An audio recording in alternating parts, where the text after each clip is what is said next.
اور یہ انسان ہے کہ ہر لمحے حضرت دعا کرے نا سکون نہیں ہے، حضرت دعا کرے نا سکون نہیں ہے، حضرت دعا کرے حالات ٹھیک نہیں ہے.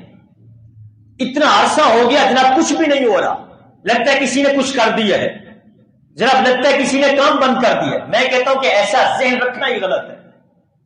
آپ پتہ ہے بہت سارے آج تو رہزن بیٹھے ہوئے ہیں مارکیٹ میں خضر لباس میں، آپ چلے گئے پریشانی کے حال میں، جی اتنے دن سے اتنا عرصہ ہو گیا میرا کاروبار نہیں چل رہا. اس نے دیکھا اچھا یہ پریشان آ گیا، فوراً اس نے کہا او اللہ اکبر اللہ اکبر اللہ اکبر. بیچارہ پریشان، کیا ہوا حضرت؟ بہت بڑا حملہ ہوا ہے آپ پر. کیا ہوا ہے؟ آپ کی بندش ہو گئی ہے، آپ کے کاروبار کی بندش. یہ پہلے ہی پریشان تھا، اوپر سے ماشاءاللہ داڑھی بھی، جبہ بھی، کبہ بھی. آپ تو پکڑے گئے ہیں، جکڑے گئے ہیں، آپ کی بندش ہو گئی. یہ رونے پیٹنے لگ گیا. حضرت کوئی حل نکالے نا. جی حل ہے، 30,000 لگے گا. اس کو پھر بھی سمجھ نہیں آئی کہ وہ حملہ کون سا ہوا ہے اور کب ہوا ہے میرے اوپر حملہ تو ابھی ہوا ہے. اس کو نہیں سمجھ آئی. اچھا کام ہو جائے گا نا؟ ہاں جی بالکل ہو جائے گا. لو جناب 30,000 پکڑو. یہ 30,000 پکڑا کے آ گیا. یہ بندش کب کھلی اس کو پتہ نہیں ہے. وہ 30,000 گوا کے آگے بندش کھلوانے گیا تھا. وہ جو کچھ پلے سے تھا وہ بھی دے کے آ گیا. لیکن سن لو بندش کا مطلب کیا ہے. بندش کا مطلب یہ ہے کہ اللہ تو رزق دینا چاہتا ہے لیکن آگے بندہ کے کھڑا ہو گیا ہے. اس نے کہا کہ نہیں نہیں میں رزق اس کو نہیں پہنچانے دوں گا. مان سکتے ہو اس کو؟ تمہارا ایمان گوارا کرتا ہے ایسی بات؟ تو بندش کیا ہے؟ وہ جی اولاد نہیں ہو رہی، وہ جی بندش ہو گئی ہے. کام نہیں چل رہا، وہ جی بندش ہو گئی ہے.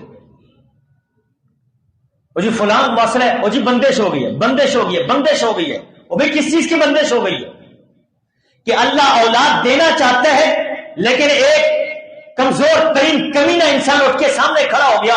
وہ رب سے اتنا زیادہ طاقتور ہے، رب تو اولاد دینا چاہتا ہے لیکن فلاں نے بندش کروا دی ہے. وہ کہتے میں نہیں دینے دوں گا.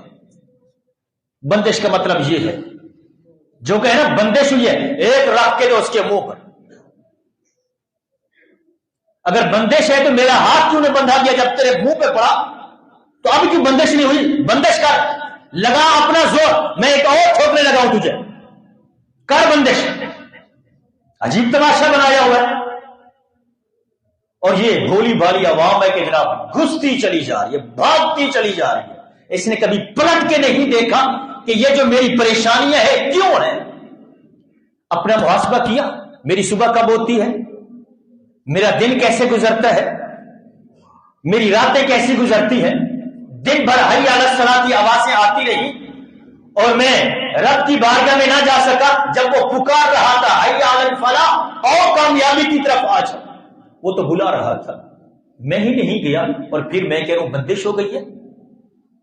وہ تو بلا رہا تھا، پانچوں وقت بلا رہا تھا، میں اس کی دہلیز پہ نہیں گیا. اور میں پھر روتا ہوں کہ جناب حالات خراب ہو گئے ہیں اور حالات قابو میں نہیں آ رہے. تو قرآن کہتا ہے من اعرض عن ذکری فإن له معیشۃ ضنکا. جو میرے ذکر سے منہ موڑتا ہے میں اس کا رزق تنگ کر دیتا ہوں. رزق کا رونا رونے والوں صبح سے شام تک رزق کے پیچھے بھاگتے ہو. کاش کہ تم نے اپنے خالق کو یاد کر لیا ہوتا، اپنے رازق کی دہلیز میں آ گئے ہوتے تو تمہیں رزق کے پیچھے بھاگنے کی ضرورت نہیں تھی.